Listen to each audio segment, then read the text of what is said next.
Hello, my Hornets. I hope you're having a great summer. I am missing you already. I was trying to think of a way we could have some fun together this summer. So I thought maybe each week I could send you a video. We'll read a story and I'll give you some kind of fun activity to do with the story. So this week I want to read you Iggy Peck, Architect. And then I have a fun STEM challenge that you can try after we listen to the story. So here we go. Young Iggy Peck is an architect and has been since he was 2, when he built a great tower in only an hour with nothing but diapers and glue. Good gracious, Ignatius, his mother exclaimed. That's the coolest thing I've ever seen. But her smile faded fast as a light wind blew past, and she realized those diapers weren't clean. Ignatius, my son, what on earth have you done? That's disgusting and nasty. It stinks. But Iggy was gone. He was out on the lawn using dirt clods to build a great sphinx. When Iggy was 3, his parents could see his unusual passion would stay. He built churches and chapels from peaches and apples, and temples from modeling clay. At dinner one night, to his father's delight, Iggy got a bright gleam in his eye, and out on the porch built the St. Louis Arch from pancakes and coconut pie. Dear Ig had it made until 2nd grade, when his teacher was Miss Lila Greer. On the very first day, she had this to say: "We do not talk of buildings in here. Gothic or Romanesque, I couldn't care less about buildings, ancient or new." She said in her lecture about architecture that it had no place in grade 2. That might seem severe, but she was sincere, for when she was no more than 7, she had a great fright at a dizzying height in a building so tall it scraped heaven.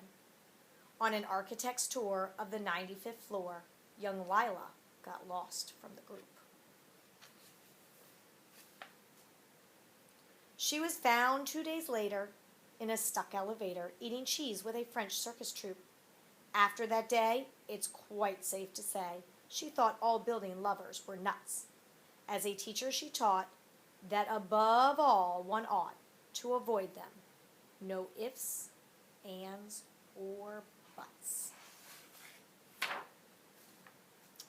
As you might guess, this would cause Iggy stress to hear such terrible talk. But he didn't hear. He sat in the rear while building a castle of chalk. "You, Iggy Peck, your desk is a wreck. Tear down that castle right now.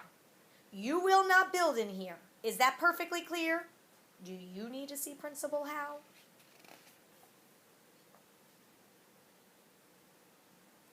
"No, ma'am," said Iggy. He lowered his head. His heart sank down to the floor. With no chance to build, his interest was killed. Now 2nd grade was a bore. After 12 long days that passed in a haze of reading, writing, and arithmetic, Miss Greer took the class to the Blue River Pass for a hike and an old-fashioned picnic. They crossed an old trestle to a small island nestle in the heart of a burbling stream, but no sooner passed than the footbridge collapsed and Miss Lila Greer started to scream. "We're trapped here! Oh my! Alas, kids, goodbye!" Her eyeballs rolled back in her head. She dropped to the ground with a vague groaning sound. Luckily fainted, not dead. The class was amazed. They stood there quite dazed, uncertain of what they should do. But one bright young man was off hatching a plan, which started with Miss Lila's shoe. Soon each lad and lass there at Blue River Pass was working together as one.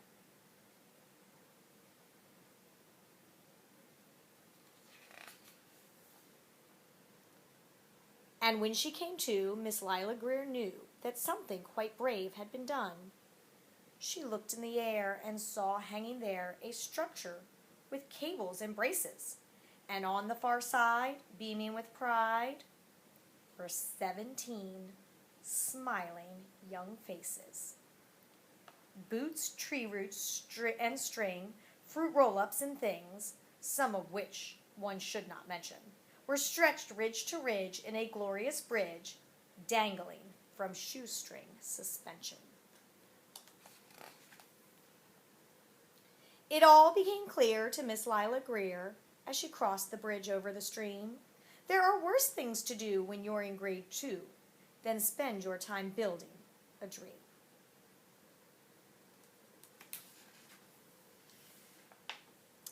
Now every week at Blue River Creek Elementary in 2nd grade, all the school kids can hear, along with Miss Greer, how the world's greatest buildings were made. The weekly guest speaker, in t-shirt and sneakers, talks of buildings from Rome to Quebec. Of course he's the guy who builds towers from pie, the brilliant young man, Iggy Peck. So your STEM challenge this week is to build a bridge, just like Iggy Peck, that spans 9 inches from ridge to ridge and can hold at least 10 pennies. Bonus points if yours can hold more than 10 pennies. For this challenge, you can use toothpicks, gumdrop candies, or marshmallows. Here are some pictures of different bridges. You can use them as inspiration for your building. You might even want to do some research with Mom and Dad about bridges before you start to build. I can't wait to see what you build. Have Mom or Dad tweet it to me and use the hashtag SummerSTEM. I'm looking forward to seeing all your great creations.